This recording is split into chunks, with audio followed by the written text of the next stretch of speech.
troops before they were about to invade Baghdad at the end of the invasion of Iraq. He didn't tell them to be afraid because they might die.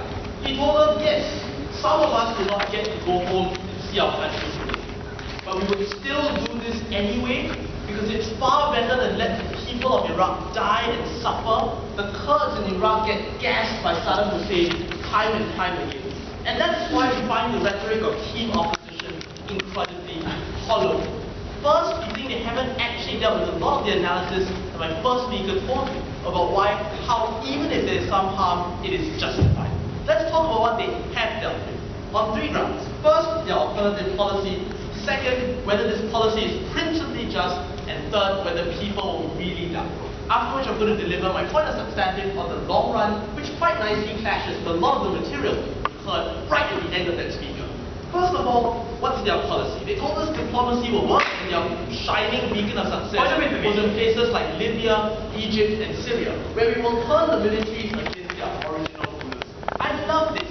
They spent 4 minutes telling us why any military use is a bad thing, but their alternative is to get more armies to turn against their masters and fight the very people that were supposed to rule them. This doesn't make any sense. If they concede that militaries are necessary to turn the tide of struggle and rethink, then we should help militaries. On our point of information, which Western governments are more than capable of doing. No thank you.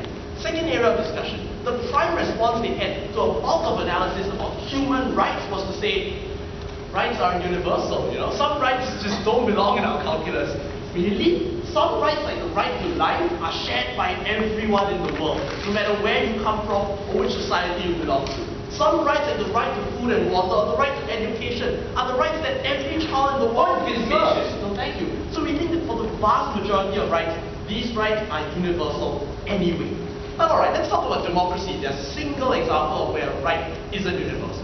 Again, we think this is possibly true, but the reason why representation is very important is because a lack of representation is often the precursor to the abuse we're talking about. So thank you. Before we started massacring the Hutus in Rwanda, we cut off democratic channels. We ensured they couldn't access the media. That's why even these rights are worth fighting for. Alright, let's take a look at the main lines of attack that they gave us. People may die. No thank you, both of you. My first speaker told you why, even if people die, it is justified. Let's take a look at the 2 main areas of analysis they gave us. First, they told us the people we are trying to protect will die in the process. Again, is this really true? No, thank you. Western militaries have become so good at fighting in urban conflict because we've learned the lessons of Iraq and Afghanistan. But even if you don't accept that Western militaries can be very careful, let's compare both sides of the house. On one side of the house, they will let a repressive government who is very deliberately trying to hurt a population remain in power.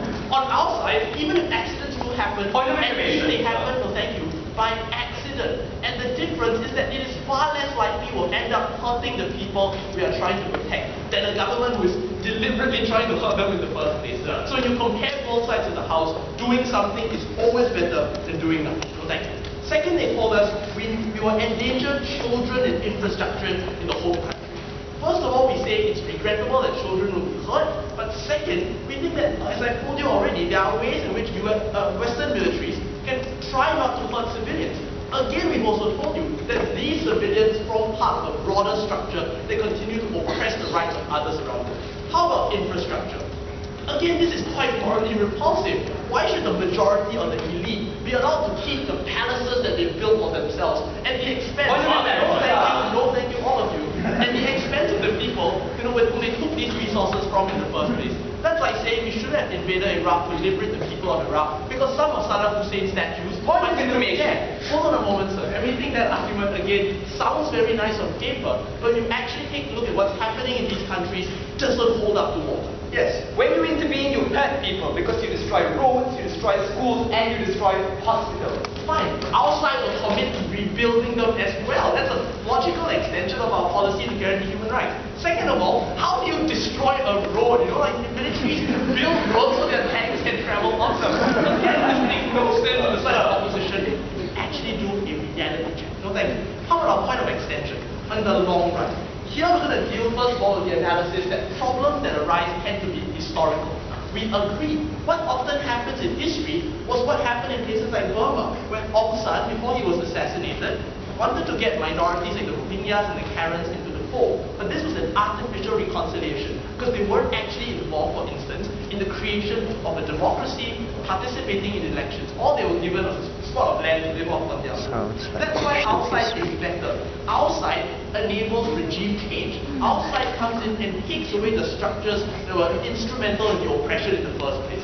This means, for instance, we can draft a new constitution, create elections that are not unfair or discriminatory to certain groups, to ensure that in the long run, at least their children and their children's children will no longer have to suffer that same oppression which their forefathers. And that is why, thank you, even if their forefathers do get hurt in the process, our side creates a more lasting future anyway.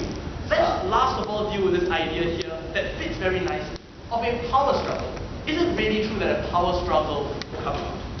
We think the answer is no. Why is this the case? A power struggle comes about when there are a few elite groups that tend to be able to use militaries to enforce their will. Will this happen in the world of team proposition? No. Look at what has happened in Iraq. Sure, at first maybe some religious minorities like the Sunnis boycotted elections. But the result after that was that they realized boycotting elections makes no sense because it means they won't get seats in parliament. And that's why Iraq's parliament currently consists of Kurds, Sunnis, and Shias well represented. What happens in the world of their side? Presumably a case like Libya, where the intervention was very much half-hearted based on diplomatic means. It means that the weapons they are trying to get out of warlords' hands remain in their hands. That's why we think if military force is to be used, who should it be wielded by? The international community and the states in the West, who at least on the comparative are far more civilized and liberal when it comes to protecting the rights of human beings around the world. We've shown you that we can use such a tool and that we must, both for the people of today and the children tomorrow. We're very proud to stand in Opening Opp.